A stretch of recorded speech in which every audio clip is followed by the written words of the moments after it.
Good morning to you once again. It's now time for our big stories. And Ghana has been cited as a main transit point for illicit shipment of gold. And an investigative piece by Al Jazeera recently stoked debate about how some Ghanaian officials could be complicit in activities of money laundering for a group of mafias controlling the gold industry in Africa. And Original, a safety standard company, says officially gold worth at least between 22.8 and $23.45 billion leaves Africa and Latin America every year.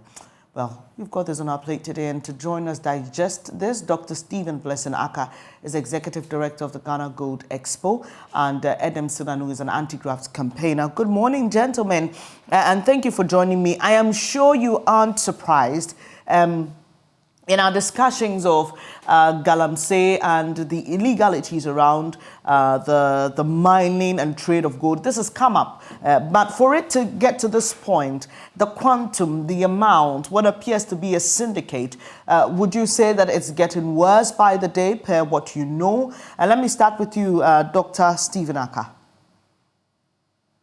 Good morning. Thank you very much.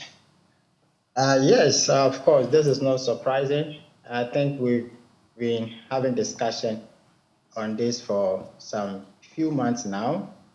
But see, the common denominator to this discussion has to do with the responsible sourcing and the supply chain framework that a country like Ghana, who is number 2 in the gold and the extraction of gold, has to adopt.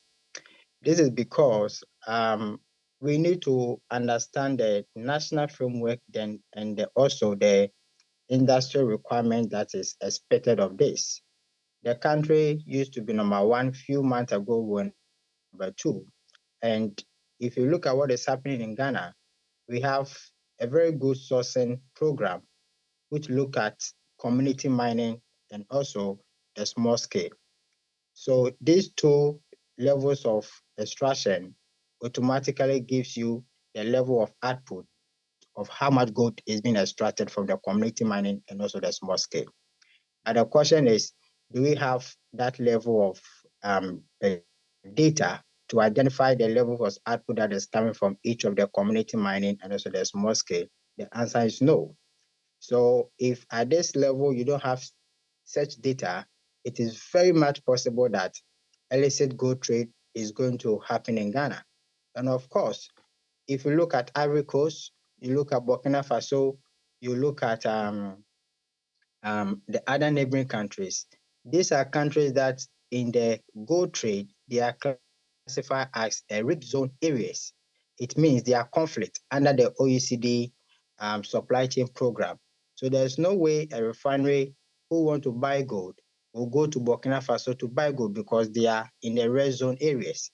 It means it allows them, because Burkina, Ghana is very, very close, it allows the person to smuggle gold through Burkina to Ghana. And of course, it has to do with the 4 charters, which is money laundering is number 1 in this aspect. So for me, I think that the country for years, because of the level of the national operation, who look at giving licenses through Minerals Commission, providing assaying reports, we don't have the sourcing platform and the source and the supply chain framework to guide us as a country. So that is why all this is happening in the country.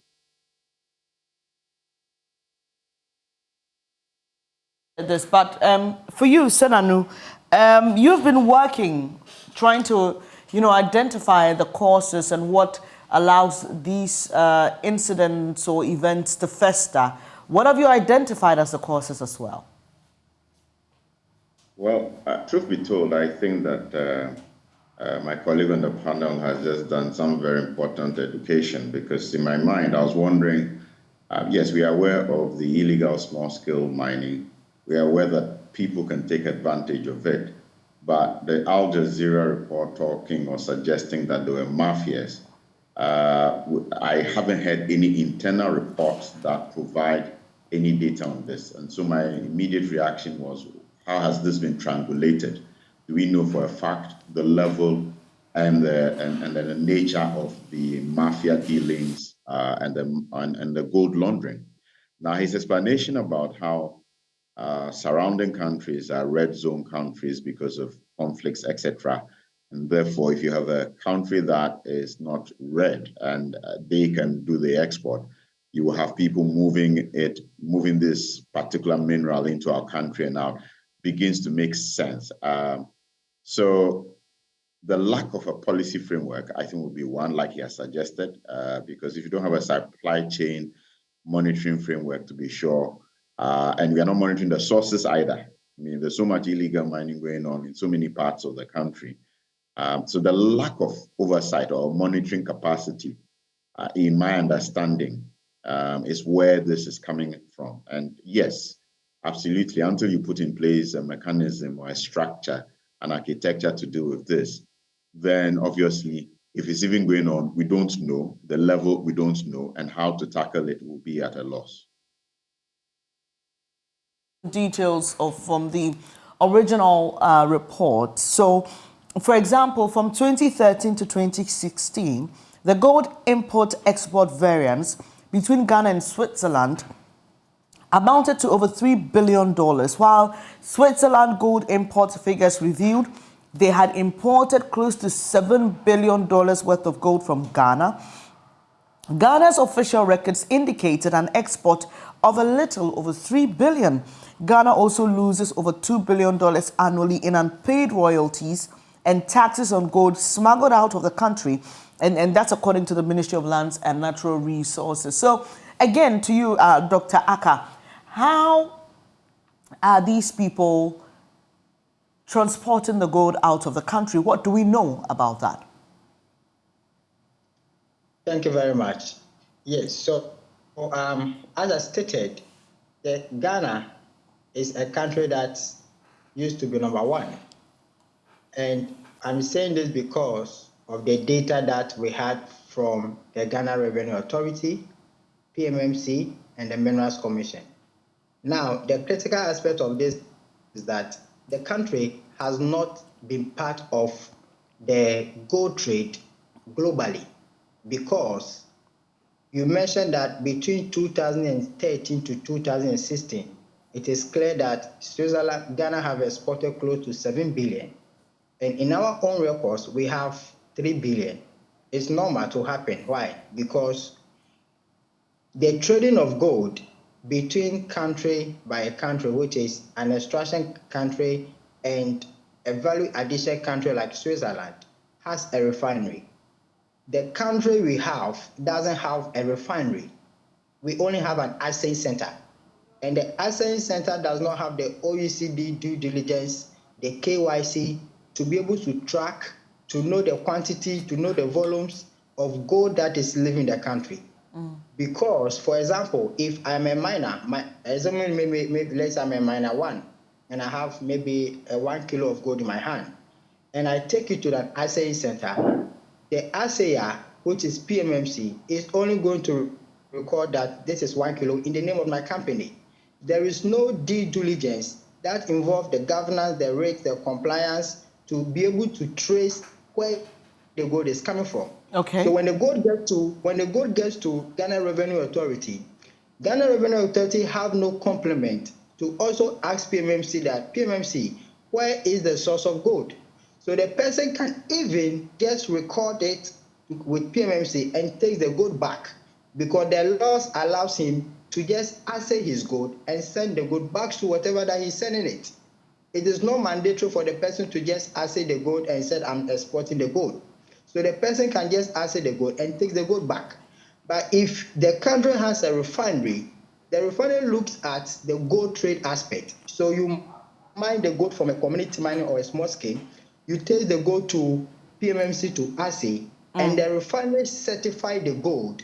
And once it is certified, it becomes a pure gold, not just dory gold. It becomes a pure gold. It means that there is value added to the gold. In this case, there is what is called the OECD compliance that allows you to trace the gold as a refinery. Because if you look at the expose that was done, The reason why they can't come out with specific data is that Ghana doesn't have a refinery.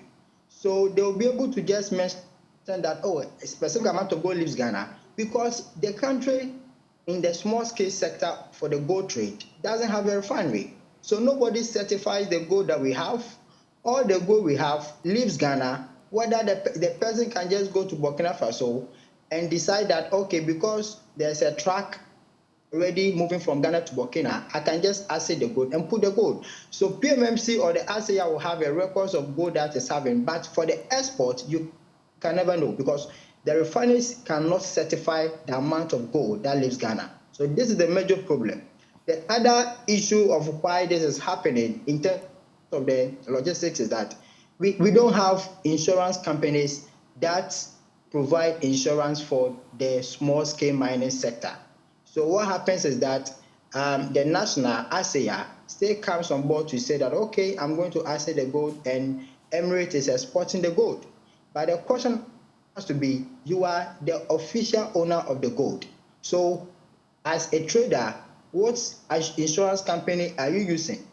Once you have the insurance company, of course, there's a value on that. So you'll be able to also track to know that this is the value, this is the quantum of gold that is being insured.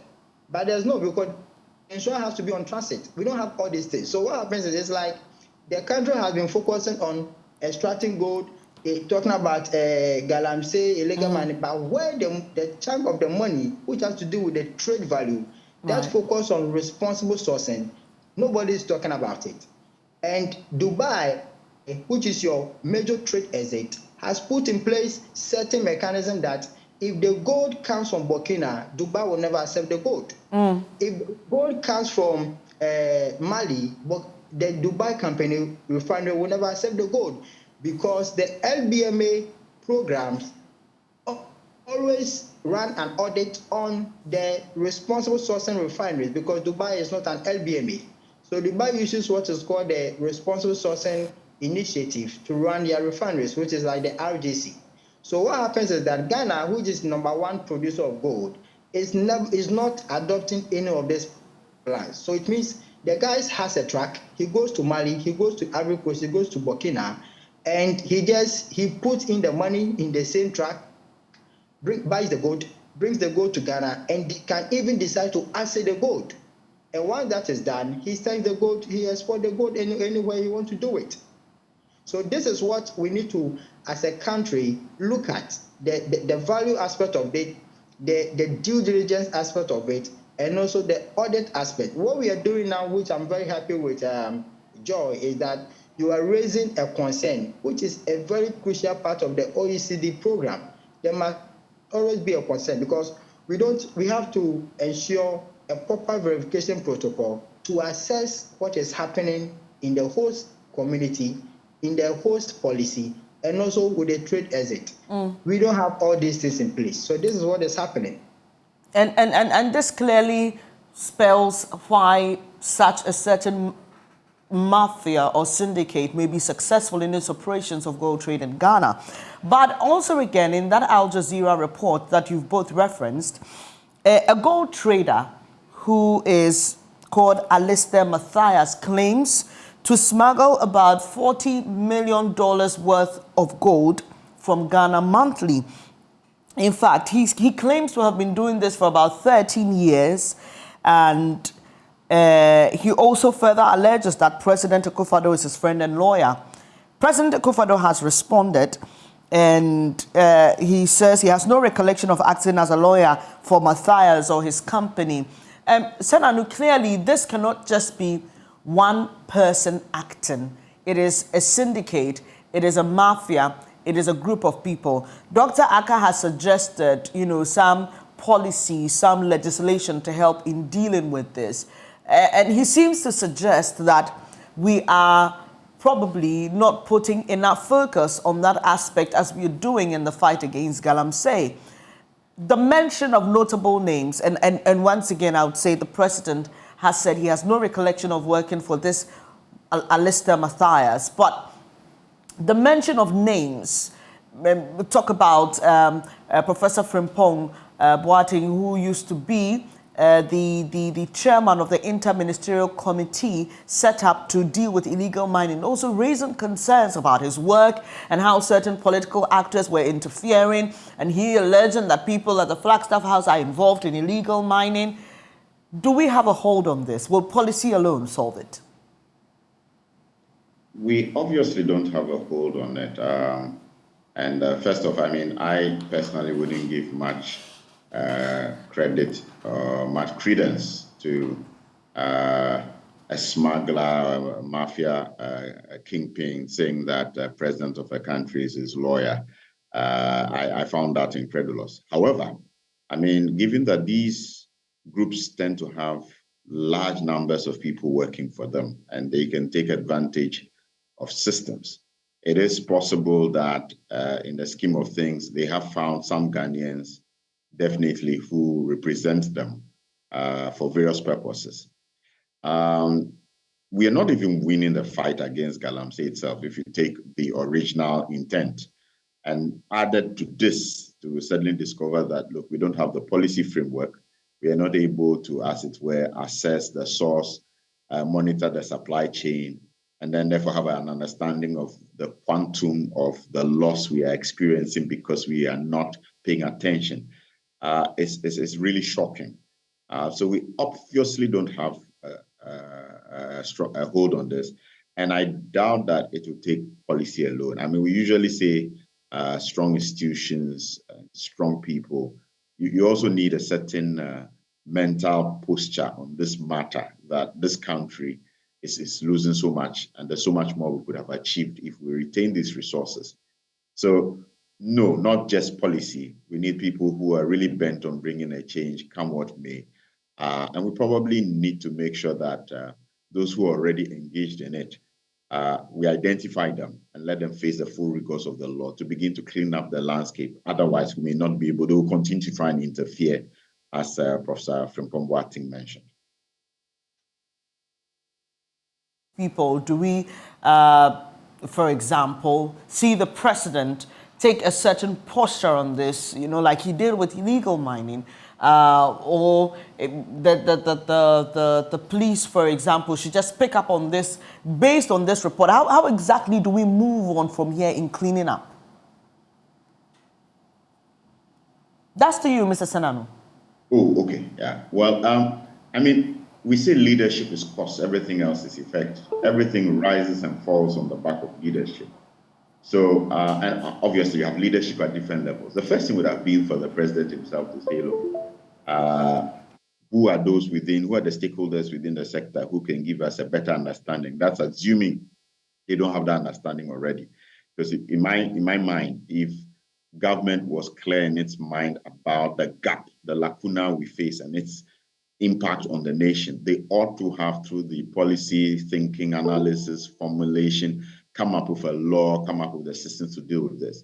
So probably demonstrates to us that there's a gap in the understanding of what is going on. And the best thing to do would be to have a stakeholder engagement, those in the sector, those who have an understanding, like Dr. Aka here, to tell them what is going on, and therefore begin to say we set up a small team to look at what type of legislation and what type of, institutional framework we need in place to deal with this matter.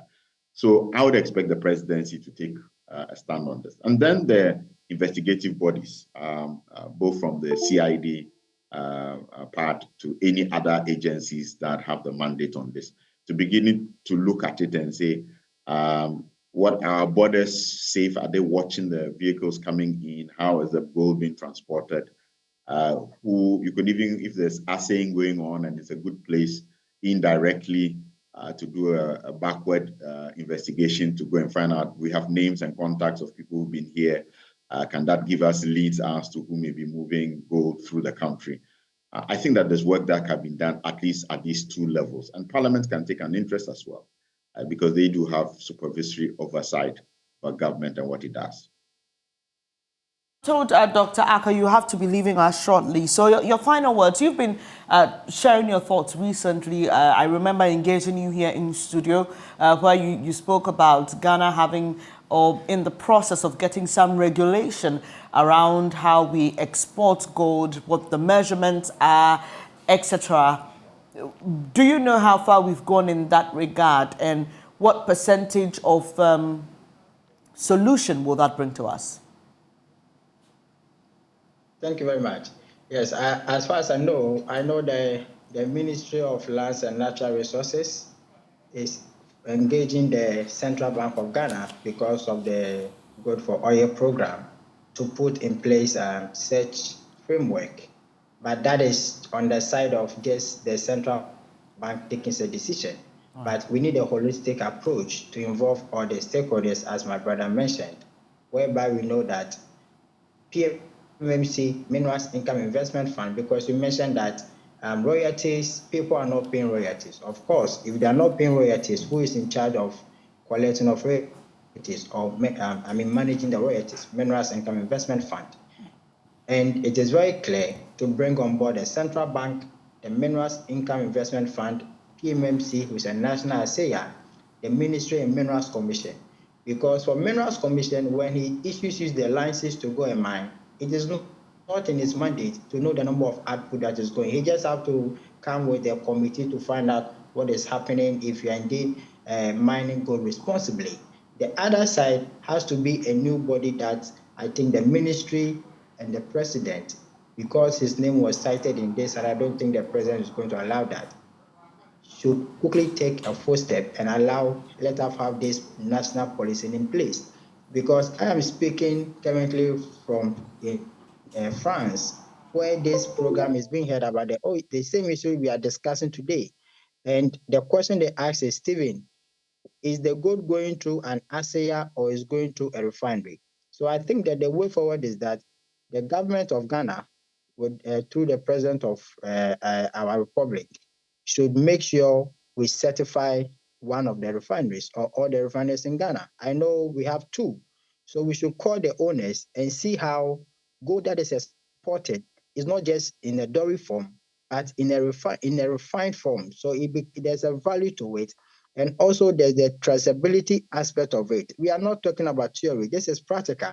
If you have gold, if you have 20 community mining sites, you know the level of output because the government have already given money to purchase machinery for these communities.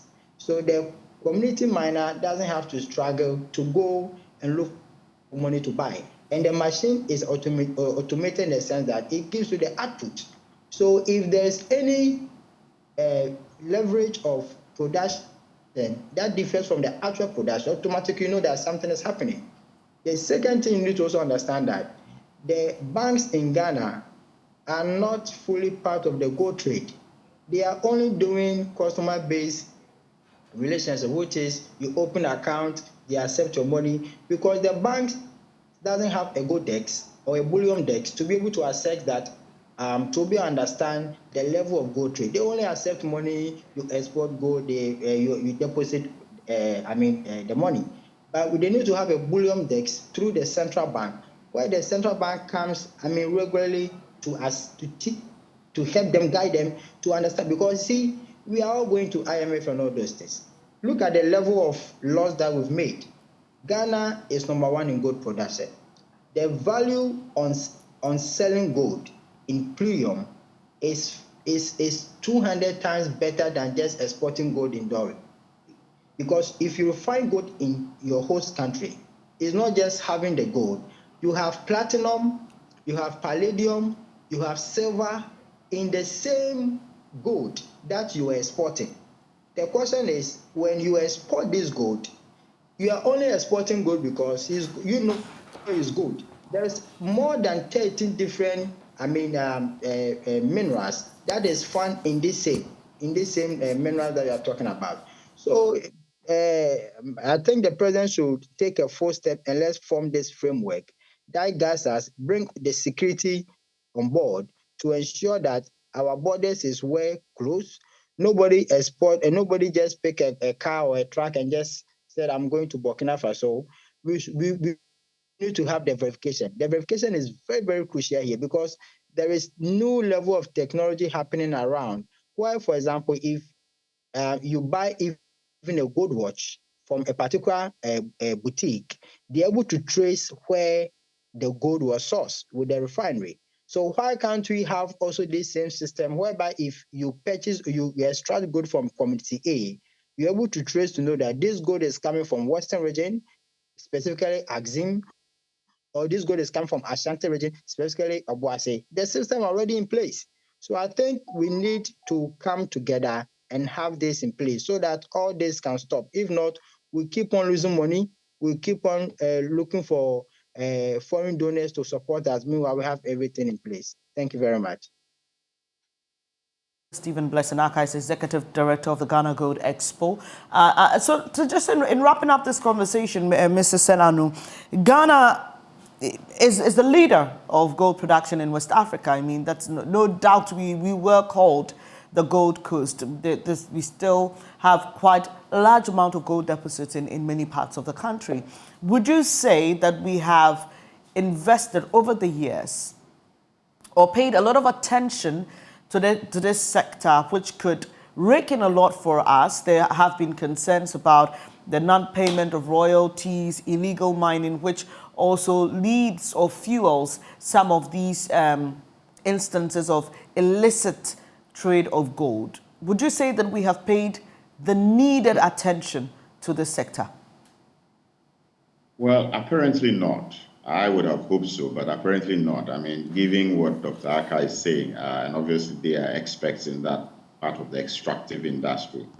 And it's a bit surprising because one would have assumed that we would have kept in tandem with best practices internationally and understood what the international frameworks were demanding of us, such that we could maximize the returns on these resources to the country.